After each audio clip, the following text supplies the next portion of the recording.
Welcome to the e-commerce growth show, brought to you by Segmentify, the fast, lean learning machine, the fastest learning, most revenue-generating personalization platform for e-commerce. Welcome to the e-commerce growth show. I hope you're all well. Just a quick update from my lockdown situation at the moment.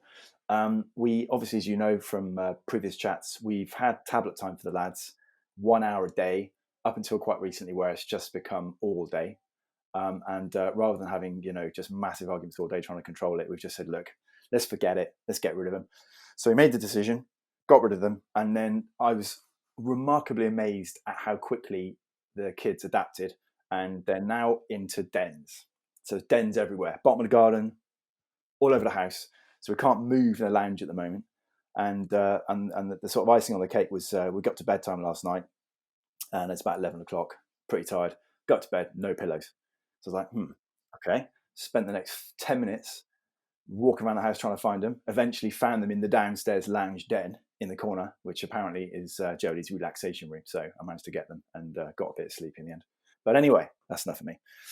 So as you know, these podcasts are at the moment doing two great things, offering thought leadership to the community of e-commerce retailers out there, and also supporting guys that are currently being affected by COVID or are, looking for some exposure and thought leadership out there in the community to grow businesses or start new things, whatever it might be. So on that latter note, actually, I've got a great lady called Lisa Luxford. Now, she spent many, many years in e-commerce, working with big retailers, brands like Tesco, dunnhumby, My Supermarket, and most recently as a consultant for Maltsy, which is a full-service Amazon agency. But more recently, she's decided to change direction and had already trained to become a coach, but is now looking to build a business around that. So I'm really excited to talk to her a bit more about that. Hey, Lisa. Hi, Phil. How are you doing? I'm all right, thank you. I'm very well. Thank you for that lovely introduction. Hey, not at all, not at all. Is it nice and sunny where you are too? Oh, it's beautiful. Yeah, really nice. Yeah. Yeah, that's got to be the best bit about lockdown, isn't it? Let's be honest. Oh, yeah, everything's better when it's sunny, isn't it? Oh, absolutely. Yeah, we had a couple of weeks of really sort of bad rain, haven't we? And now it's sort of come back to sunshine. I was like, yay! Yeah, no, exactly. Yeah, great. Anyway, so why don't you start off by telling the guys what made you decide to train to become a coach, and then obviously more recently build a business around it? Yeah, no problem. I mean, it came from I felt a bit lost in my career. So, as you said, I spent quite a number of years sort of climbing the ladder in e-commerce, really, and thinking that success was all about kind of getting the next promotion, getting the next step up, those kinds of Yeah, thbut as I was doing that, just feeling like there's something missing. And I got the opportunity. It was around December last year. An ex-colleague of mine from dunnhumby, actually, she's been a coach now for a number of years, and she was running a course called the Intuitive Career Journey. So I joined her course, and it was absolutely brilliant. It was an 8-week course, and we looked at things like flow and what do you love doing? What are you good at? yeah, That kind of yeah. thing. So Awesome. some people might be familiar with the Japanese concept of ikigai. Mhm, But that looks at kind of, what are you good at? What do you mhm, love? What does the mhm, world need? And what mhm. can you get paid for? And where all of those things meet are what will lead Yeah, you to, yeah, living your purpose, really. And absolutely. what I didn't realize was when I looked at, what am I doing when I'm in flow? Mm, All of the mm, things I do naturally, I was mm. thinking, well, you can't make a living out of doing that, can you? Can't make a living out of listening or, Yeah, you know, yeah, connecting with people yeah, or, being yeah, empathetic. I had no idea. I yeah. hadn't actually ever had a coach before. Mhm, And through that and through talking to yeah, other people, I realized that actually there's a whole career out there where you can actually build on your innate absolutely. skills, which was a revelation. Absolutely. No, completely. And that whole flow thing, I've not heard of that actually, that ikigai. But I completely understand that. I mean, I've did a lot of just in terms of life experience and some EQI work and all that kind of stuff. I Mm, realized that, what were the things I was passionate about. And then like for me, because I was in sales, it was how do I get the best out of sales by bringing that value system in. But Mm, I love the way that you've said it with that that combination of mm. that Japanese thing. Yeah, we did some work like that at dunnhumby, actually. They were quite good at looking at sort of values-based behaviour, and we did the Myers-Briggs, so Yeah, similar to, I think, to what you're referring to yeah, there as well. yeah, yeah. And I think it is. I always come the same. It's always ENFJ, which is the advocate. And actually, Oh when yeah, you look at when you look at the kind of modern version of that, it says, yeah, what careers would be good for you, and one of them yeah. is coach. Um, Ah, really? Wow. yeah, so I Awesome. feel like it's my path where I'm meant to be. But Yeah, at the time, I was coaching big teams. So sure, I ran Tesco sure. magazine when we did Oh yeah, Myers-Briggs, yeah. and I kind of sometimes think, oh, I wish I could go back to Mhm. that because I'd probably be a better Mm. manager now. Uh-huh. With the kind of Yeah, coaching skills there. But yeah, yeah. Well, you never know. You might yeah, go, to see how things go, eh? yeah, Um, exactly. awesome. But So, funnily enough, sorry, go on. sorry, go on. No, no, you carry on. No, funnily enough, on that Mhm. course as well was somebody I used to work with at dunnhumby as well. And when we were meeting up via Zoom on these weekly calls, Mhm. we realised that we didn't live that far away from each other. So I met up with her for a Mhm. coffee, and it was her who said, "Well, I'm a coach as well, and I work with this lady called Lydia. She runs a Yeah. course on becoming a coach." Because at this point, I was just Mhm. thinking, how can I use these skills in my current career path? I wasn't thinking of Yeah, I changing. see. Yeah, I just felt a bit stuck. I just felt like, yeah, there's something yeah, missing.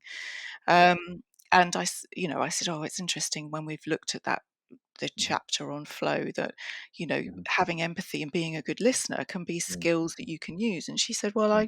I work with Lydia, she's a master coach, Mhm. and she's running a become a coach course. And I was like, okay, well, I might have a look at that. And I kind of tentatively put my details into her website. Yeah, And then when she followed up with a call, yeah, and we had a chat. And she said to me, "Well, we're starting in March. It's a year-long course. There won't be another one until next March. How do you want yeah, to be starting next year? Do you want to be starting next year as a trained coach, or do you want to be still thinking about it?" And I was like, "Oh my God." yeah, I've got to try this, haven't I? So, yeah, yeah, and I'm so grateful that I yeah, did. And it was yeah, just the best yeah. sales pitch. I think anybody, it's just that one line. It really Yeah, was yeah. good, because I just thought I don't want to be starting next year still in the same No, place. no. And now here I Wow. am 6 months later, a trained So yeah, coach, and now I just need to get my hours. I am yeah, trained, but I'm now yeah. working towards my accreditation. I see. And yeah, so I'm Mm. just very grateful to have Yeah, found this journey now, yeah. and It's be on that so path. it feels so great, doesn't it, when you've landed somewhere Yes. where you like it, like you said, it aligns your passions and stuff. You're like, yeah, man, you get you out of bed and you've got something you want to crack on with. Mm, Um, so, in terms of just bringing a theme, obviously we're talking about it already, but the key thing here that I think you want to get across to our guys is it's the importance of coaching, really, and why you believe it's one of the fastest growing professions actually out there.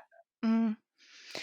Yeah, uh, like I said, I hadn't had coaching before, so I've landed in this kind of, via this sort of different path around Yeah, the career journey. And I had been feeling stuck. I'd been feeling very, very low actually, and I kind of, yeah, just not being able to. I wasn't feeling me. I just it mm, was it was an awful period really, and yeah, I thought I needed counselling, and I went to a yeah, counsellor. And we were just having this conversation that wasn't getting anywhere. She was looking at the mm, past, and I yeah, was yeah, thinking, I don't need this. I've done this. I've done yeah, this work. I don't need to go over yeah, this again. I just feel a bit meh. And yeah, what I didn't know at the time was that actually I didn't need a counsellor at all. I needed a coach, yeah, because yeah, coaching helps people move forward. So it helps people who right, do feel stuck. yeah, It helps yeah, people understand. It mm, involves quite deep work. yeah, What is it you need? hmm, What's your vision for the future? mm, Do you mm, have one? Are you clear on where you're going? yeah, And it helps get people from A to B.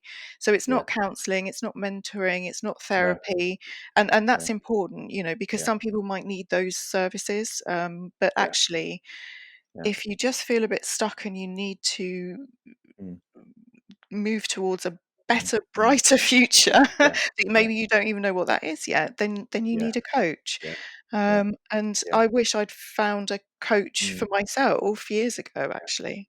Yeah. Um, so yeah, Yeah. it can be used for a number of different things, really. You might be really Absolutely. happy where you are in your role, but you want Mhm. a promotion. You might Yeah. be really happy, but you don't agree with the ethics of a company or a direction somebody's taking. And Yeah. coaching can help all of those things. Yeah. No, it's very interesting actually putting it in that context, because there is a big difference, isn't there, what you're saying in terms of coaching versus counseling or mentoring. Mm, So it's good to get that clarity of what it is that that one does, when it comes to coaching. mm. Um, so do you have a particular niche then in terms of your area of expertise that you're looking to develop or help people with?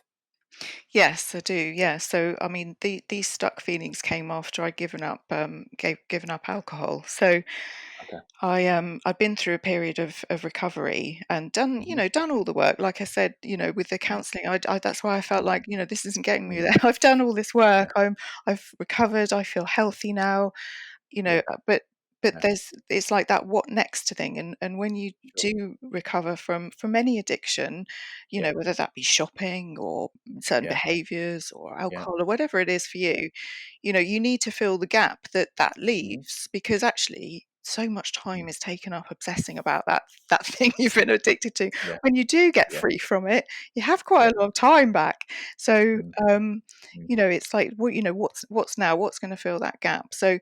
I think because I've been through that journey. I hate the Mm. word journey. Mm. It's a bit, but I've been through that process, Yeah. and Yeah. I feel so much better now. Having well, I'm 2 years sober now, so Yeah. I haven't had any alcohol for 2 years, and I feel so Brilliant. much better for that. Yeah. That I want to help other people achieve that, because Yeah. actually our Mm. society is set up Mm. to, well, alcohol's the only drug you have to justify not taking, isn't it? I mean, a lot, and I Yeah. think a lot of people are stuck in behavior patterns that aren't serving Yeah. them anymore, but Yeah. actually don't know how to get out. So Yeah. that's where my Yeah. passion lies now is, how can I help people Mm. get to a brighter future where they do feel Yeah. healthy, they do feel in control of their emotions, they do feel, well, I call it emotional freedom. I've Mm. achieved emotional freedom from, you know, Mm. cracking the addiction to alcohol, and I Yeah. want to help other people feel emotionally free now. And I think, especially at the Yeah. times we're in, I read Uh, at the weekend the statistics on the increase in alcohol sales over the last three right. months, and Yeah. Yeah. it really Yeah. worries me because I Mm. see, Mm. I see a lot of Oh, yeah. people and I hear a lot of people saying, Mm. that their drinking has increased, and I Yeah. hear partners of people whose Mm. drinking has increased and it's Mm. becoming problematic. Mm. Um, and I think that actually when we do come out of this pandemic, there might be quite a number of Mm. people who might need help Yeah. releasing No. themselves from that cycle. Yeah. I mean, that is interesting. Um, I mean, the thing that strikes me is obviously we just talked previously about being coaching as opposed to counselling. But Mm, my question for you is, if, for example, somebody is out there, that does have, as far as they're concerned, a problem with alcohol that is needing some deep work, like you said, right? Do mm. you bridge the gap between counselling and coaching if it does end up that the root is in that place, as opposed to just being, A to B type coaching? You know what I mean? Yes, I do. Yeah. So we're trained to know the difference in terms of Right. what people need. So if I hear somebody who I think actually they've got to the point where, Yeah. an intervention might be required or rehab might be required, then, Yeah. there's a place for that. I Yeah. think where my Yeah. services would fit is Mhm. catching people on the way down. So Right. Okay. people who've recognized those behaviors Sure. before they Yeah. get to the point where they might need um, an Yeah. intervention. There's Yeah. organisations out there like, Yeah. AA is absolutely fantastic. Right. Yeah. There's help for people, but if, say, for example, you Mm. don't want to do that, or you recognise that this is a behaviour that you really want to break free from, but just having some problem doing that, Mm. um, then I Yeah. can help you. I feel Yeah. like it's catching people on the way down, if you I see see what what you I mean. mean, before they No, get no, to that point yeah. where they really can't see a way out. Um, Yeah. so I think Yeah. there are there are important nuances and differences in there. I mean, Yeah. it comes down to, I used to joke that, Yeah. I used to say, "Oh yeah, I'm a functioning alcoholic," Yeah. and Yeah. thinking that that was Sure. okay. But actually, Well, yeah. it wasn't Mm. okay. Functioning, No. we shouldn't be Yeah. functioning. We should be thriving, Yeah. and I used to Yeah. think that that Mm. was normal. So Yeah. when those behaviors start to become your normal, Mm. that's when it should be triggering for you. I don't think I should be doing Yeah. this, or how am I Yeah. feeling about this behavior, or how is this behavior Yeah. making me feel now? And if it's Yeah. not actually Yeah. serving you anymore, Yeah. Yeah. that's where coaching can Mm. come in. And again, Okay, it great. might not be alcohol, it might be any behavior Yeah. that's not serving you anymore Would that you you do want to that then break. if it wasn't drinking and something else? Would you still be the coach in that scenario, or are you very much focusing on the alcohol side only, if you like? Oh no, not at all. No, I mean, I'm trained as a life coach, so Sure. it can be any behaviour that you just want to break. Yeah. Got it. Got Something, it. yeah, something that's just not serving you anymore. Yeah. Okay, Um, but you're just focusing on the fact that you're particularly sort of passionate on the drinking side, but it could be pretty much anything in yeah, that remit, if you like. Okay, cool. yeah, So absolutely. okay.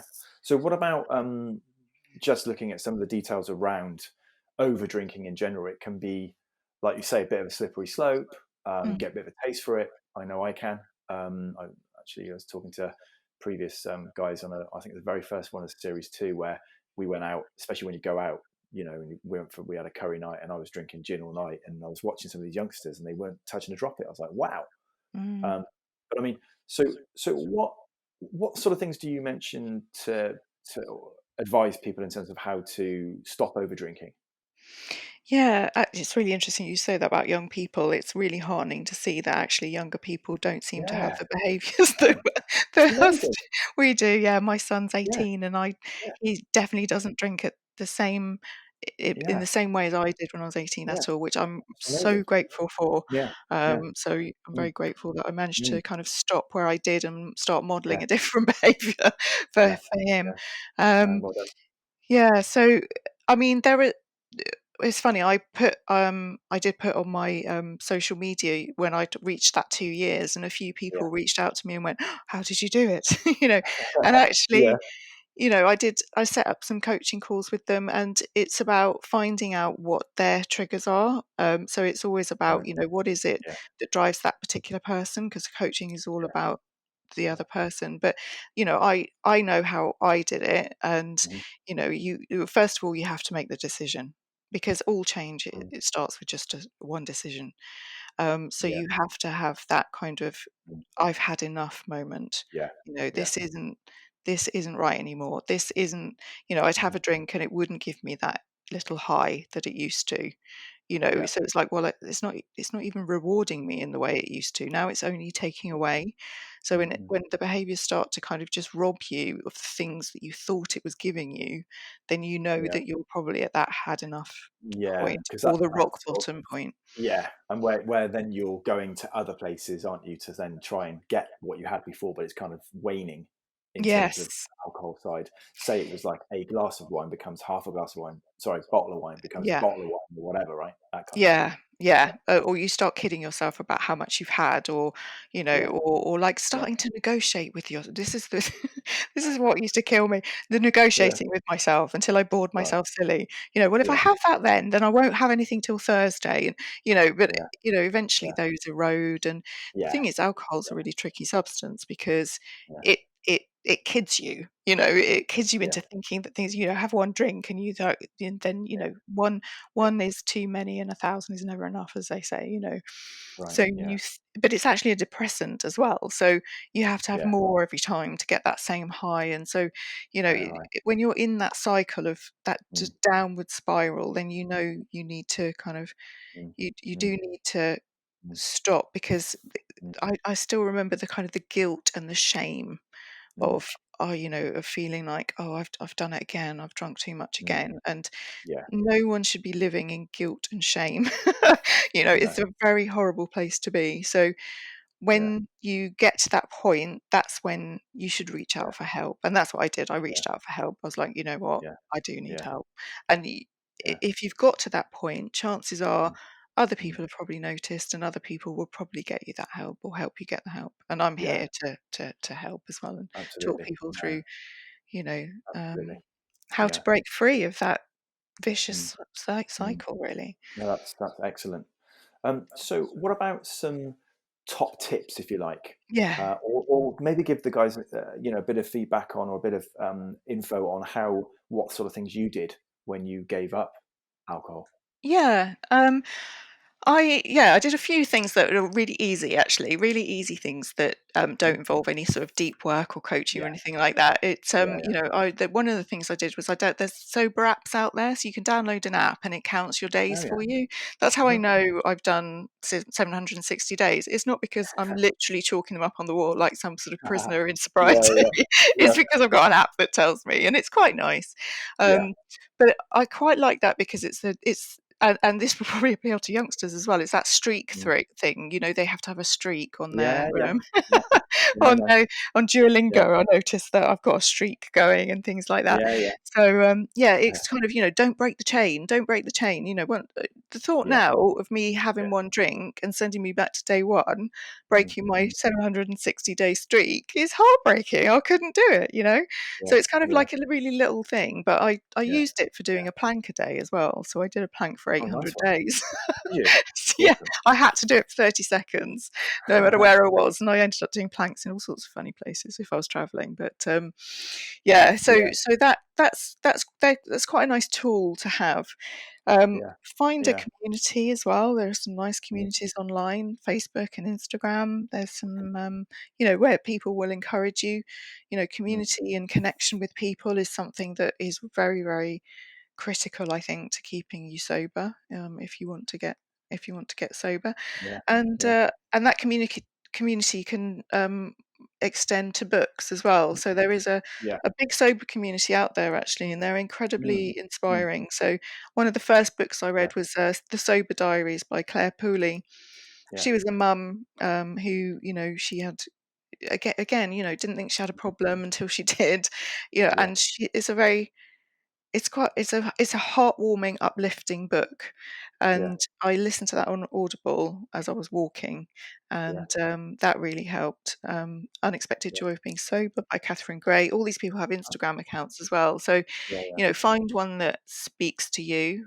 mm, And mm, there are a lot of very inspiring people out there who yeah, have I bet. been through recovery, and you look at their lives and Yeah, you think they're yeah, so cool, look at the life they're living. It makes you think, yeah, oh, don't think about what you're really. giving up, think about what you're gaining.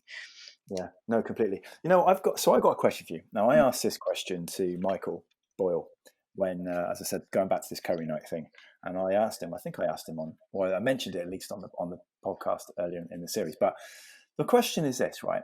So when I go out for a curry, drink, whatever it might be, I feel more relaxed. I feel like I enjoy myself more if I have a drink or a few. I'm not saying getting wrecked, I'm saying mm, having a few drinks. mm, Um, so my question is, and we had this sort of chat at the table, because I quite enjoy that feeling. I'm mm, not necessarily, let's say for argument's sake, we're not in a coaching situation here, right? I mean, I don't think I have a problem with mm, alcohol. Certainly, I've had patches where I've detected that I've drank too much, and I start to reel it back again. mm. But I do enjoy the feeling of having a few beers or a few wines, whatever. My question really is, did you ever have that, or did you ever miss that, or how did you move beyond that so that Mm, you now haven't drunk for 2 years, mm. and you clearly don't miss that element of what alcohol can do? Yeah, there are moments where I do. I mean, Yeah, it's not all perfect. There are some days if I'm in the garden and it's a nice day, and if I've got yeah, drum and bass on, I've learnt not to put drum and bass on a brilliant. sunny day. It Yeah, reminds me of being in Ibiza. So, yeah, awesome. and I need to go back to Ibiza and see Yeah, the sane, healthy, yeah, wholesome side of the island to take that away. Um, but there are some days where I think, oh, I'd love to have a whatever yeah, whatever drink, yeah, but I just have to yeah, get through that. 10 minutes later, it will have gone. So, yeah, there were times where I used to like the ritual of it. Yeah. So, and this might not work for some people because you can get nice alcohol-free rosés and wines Yeah. and gins and all of those things. So Yeah. if it's the ritual I was missing, I would still have that alcohol-free Right. gin and the tonic and the Yeah. ice and the nice glass. So I'm still having the Yeah. ritual just to get me Right. through that 10 minutes where then I realised that, do you know what? It's not the drink I'm missing. Yeah. Now I've relaxed into having this curry with my mates or this drink outside with my mates. It's the company that's important. Yeah. And Yeah. what I have to remember is that actually, when I used to be at a festival, I Hmm. used to have to get wasted to enjoy it Yeah. because I was standing in a field with a load of people half my age, and it was Yeah. tragic what I was doing. It was like I was drinking to get over the fact that Yeah. this wasn't enjoyable. So if Yeah. something is genuinely enjoyable, you don't Yeah. need the alcohol to make it more enjoyable. It's the No. experience.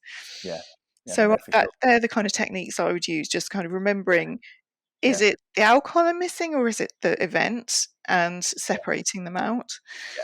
Yeah. And I suppose as well is the whole point about the coaching is that it's supposed to be, for people that genuinely feel that there's a bit of a slippery slope going on, right? As Mm. opposed to can enjoy a drink and then put the bottle down and leave it for the next day for that one glass or whatever, I assume, right? Yeah, absolutely. I mean, I just don't understand that. Well, I did. I I did. can't have one glass. That's the thing. Yeah, I'd I rather not have it. yeah, I was the same though. But this is where my other half is. I've got to thank because she is much more measured than I am. Mm, And you know what it's like in marriage, mm, over the years. If you're in a good one, I'll be honest, then and obviously all marriages are hard work and should be, it's not plain sailing. But if it's working well, then you kind of rub off on each other. mm, And certainly the good parts of her, to a degree, are either things that I know I should try and pay more attention, or in some cases, like in terms of alcohol, it's been a bit of a journey for me. But mm, now I can safely say to you that there's a bottle of Malbec, Co-op Malbec Fiver is it's our favorite kind of wine, and it's just chucked on the side there. And I can generally say to you now, like, and this is only reasonably recently, that I can have a glass and then put the bottle back and mm, then leave it, and I might even leave it a few days and then I have another glass. I was like, mm. wow, that's cool. Yeah, that So is cool. I could but never have done that. no, Yeah. no, yeah, I didn't for many years. I'll be honest, but just very quickly, quick left field question here Mm. for all the drum and bass fans out there. Okay, just got to sell. So your favorite drum and bass DJ was? Oh gosh. Well, don't let me down now, right? Yeah. No, I guess Chase and Status. I used to love a bit of Chase and Oh, Status. I see. So you sold out, right, to the Yeah. commercial drum and I bass. mean, yeah, I do. I mean, I do like Wilkinson, and Yeah, yeah, I used to. But yeah, I have to say, yeah, Chase and Status was probably my favourite fair gig enough, at fair enough. Alexander Yeah, Palace. It was amazing. They yeah, were yeah. absolutely They're pretty fantastic. cool. Yeah. So I don't know if you remember the Metalheads, but there's only one hardcore underground um, drum and bass DJ, and that is Dillinger. Just Oh, so okay. everyone knows, the Oh, line in the okay. sand is Dillinger. Anyway, Oh, okay, okay. No, I yeah, used to love a bit of Andy C as well. yeah, Yeah, yeah, no, great but stuff. yeah, Yeah, yeah. fairly mainstream, I'm afraid. I'm not that cool. Uh, oh dear. Brilliant. Anyway, so moving on then, right? So, so we were talking about the key to staying sober. So let's go past the journey. We're now staying sober. How do you maintain that? Yeah, so that's about forming new neural pathways, basically. So, Yeah.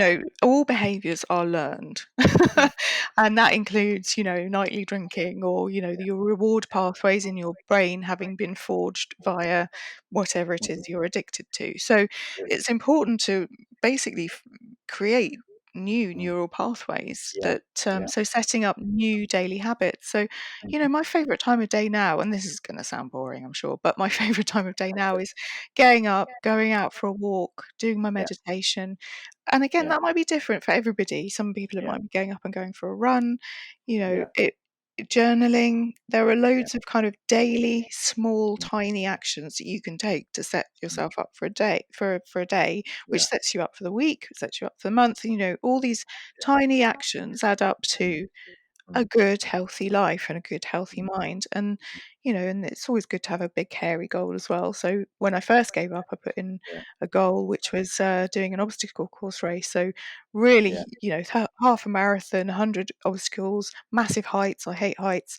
So Yeah. Yeah. giving myself something else to aim for, that I knew I had to get out of my comfort zone. I had to get up Yeah. and train, and I had to do that. So, a combination of lots of tiny atomic habits. They call There's a good book called Atomic Habits, coupled with a big hairy goal that you need to get to, that's going to replace all of that kind of the hole that's left by your alcohol consumption, your hangovers, you're thinking about drinking, you're negotiating with yourself.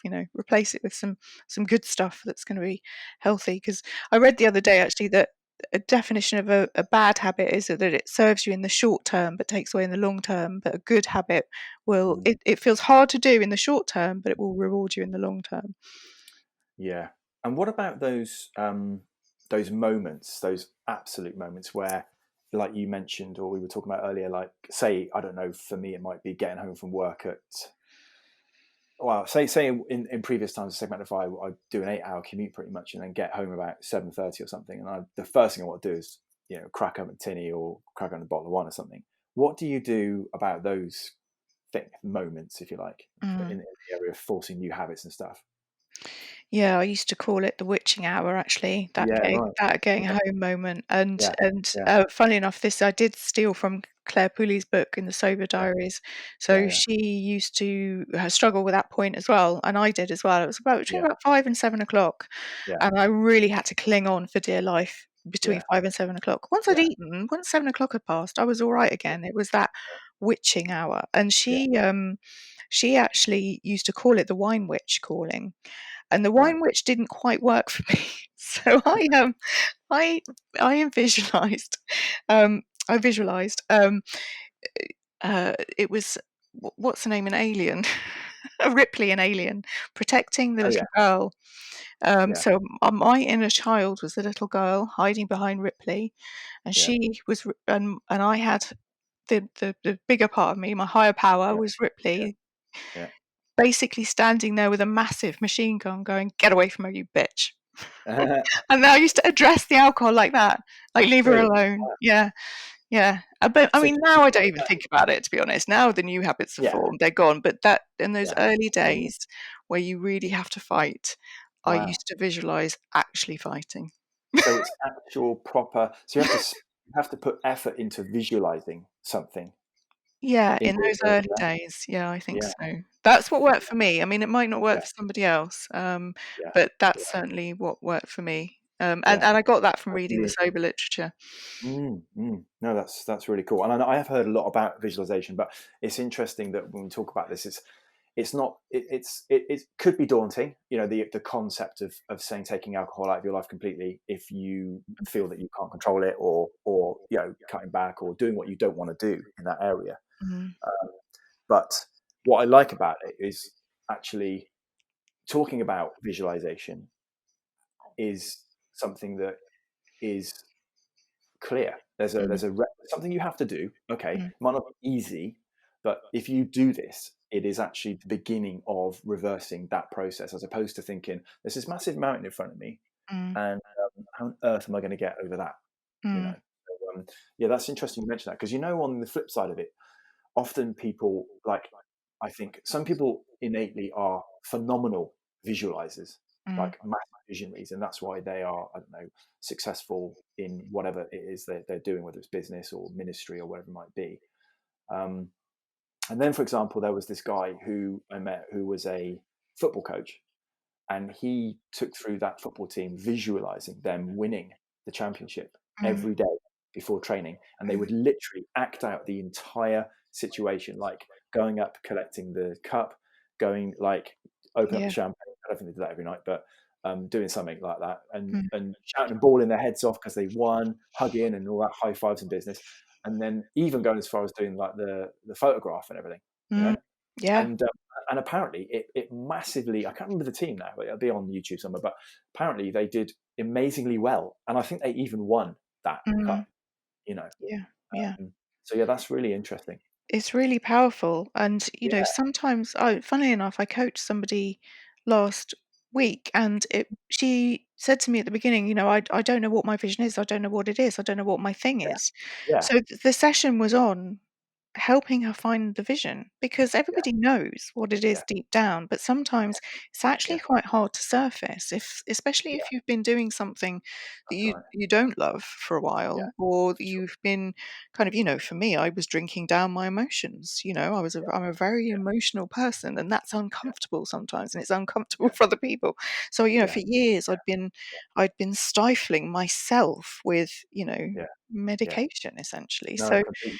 Completely. so actually being able to visualize it is a skill, Mm. but it's something that can be Mm. learned, and it's something that is Yeah. incredibly powerful, and No, that's definitely something that coaching can help with. that's fantastic. And this thing, I remember a long time ago talking about the thing about saying, like, I don't know what my vision is, I don't know what my vision is. And I know you'll probably know this already, but it was just revelationary for me, but so simple. Somebody was saying to me, and I don't find it difficult to unearth what I'm passionate about as a person. I'm reasonably well attuned to it. But somebody said to me, what, to a bunch of guys in the room, what are you passionate about? Some people were like coming straight out with it. I love this, I love that. I'm really driven. I love a challenge, this kind of stuff, Then other people were like, don't know. Mm. And then he turned around, the guy, I think it's a lady as well, turned around and said, all right, let's not focus on what you're passionate about. I want you to write the longest list you can about everything you hate. Right? It was Yeah. brilliant. It was brilliant. And so everybody in the room, right, started saying, "Do you know what? I absolutely bloody hate people who are late. I hate people who are arrogant. I can't Mhm. stand people who are tight," and Mm. all this stuff. And they went for this massive list. And then they went through it, and everyone didn't really understand what was going on. And of course, they turned around and said, "Well, look, what you've just said is everything that you're passionate about, but in Yeah. reverse." And Yeah. so you flip that coin, and all of a sudden you find out what you're passionate about by identifying what you really, really can't stand. I thought it was Yeah. brilliant. I loved it. Yeah. Yeah, I love Yeah, that. Yeah, yeah, so I hate people being late. I value yeah, punctuality, which because exactly. it comes Yeah, from good manners and, yeah. the values that are Integrity, attached to whatever it that might be. behavior. Yeah, Yeah, yeah. exactly. That was I love brilliant. that. I loved Yeah. it. Yeah, yeah. Anyway, um, so I mean, I've really enjoyed this chat, and Thank you. So have I. yeah, no, it's great. And so, what? Obviously, we've been talking about life coaching and alcohol and that kind of stuff, which I think is just fantastic to help anybody out there, right now listening. Especially, I know you were talking earlier about e-commerce at the moment and the pandemic and how that might have affected stress levels. And Mm, for both ways, it could be your business has fallen off a cliff and mm, you're really struggling to survive, or it could be the way around and you're like mano, and it's completely nuts, and you've got the mm. stress on both sides. So clearly, please, Lisa's here for that type of scenario. But also, while she's building the business, we talked about this earlier. She's a very experienced e-commerce director as well, and also, could be open for opportunities to help brands as well as doing the coaching piece, and maybe at the same time. We don't know, but either way, Lisa, what would be the best way for guys to get in touch with you for kind of both or either or of those type scenarios? Yeah, thank you. So I'm on LinkedIn. So you Yeah. can always reach me on LinkedIn, Mhm. or you can reach me on Lisa at lisaluxford.com. Or I'm on Instagram as well. That would be more for the coaching, for more personal. That's Yeah. Lisa underscore Luxford underscore 1111. Awesome. So Okay. So any of Lisa those underscore, channels. yeah. So Lisa underscore Luxford, LUXFORD Yeah. underscore 1111 Yeah. on Instagram, or as you say, LinkedIn, or Yeah. Lisa at lisaluxford.com. Your own domain. Very nice. Yes. Yes. Cool. Um, so just one thing to finish off with. I love to do this just to give an extra sort of nugget of wisdom to the guys listening. What would you love them to go away with? I think, given we've been talking about the sobriety piece, for Yeah. most of it, I think, just that if you do feel like you're trapped in a cycle of over Yes. drinking, but you think you're going to lose something by giving it up, what Yeah. I found is that actually the emotional freedom you gain from sobriety brings you more peace and joy than the temporary high of booze ever will. Yeah. It certainly haven't has for me. Yeah. And I Yeah. do believe that everyone deserves a life where they feel happy and fulfilled and at peace Absolutely. and joyful. We're meant to feel that way, and Yeah. that Yeah. starts with accepting yourself and Mm. loving yourself. Yeah. No, it sounds absolutely great, and it's really refreshing to have this type of chat on this series, I think. But as I say, thanks so much, Lisa, and thank you everyone for Very listening. welcome. Thank you.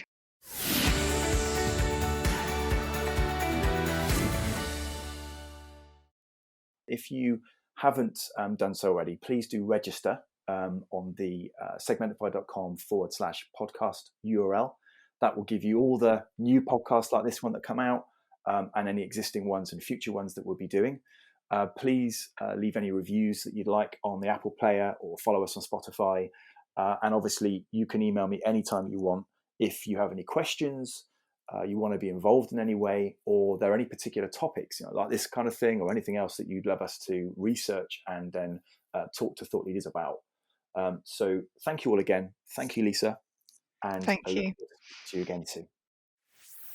Put us to the test and let us prove we can drive more revenue for you. Sign up for a completely free proof of concept or split test against your current provider, set up and optimized by our team within a few days at segmentify.com/demo.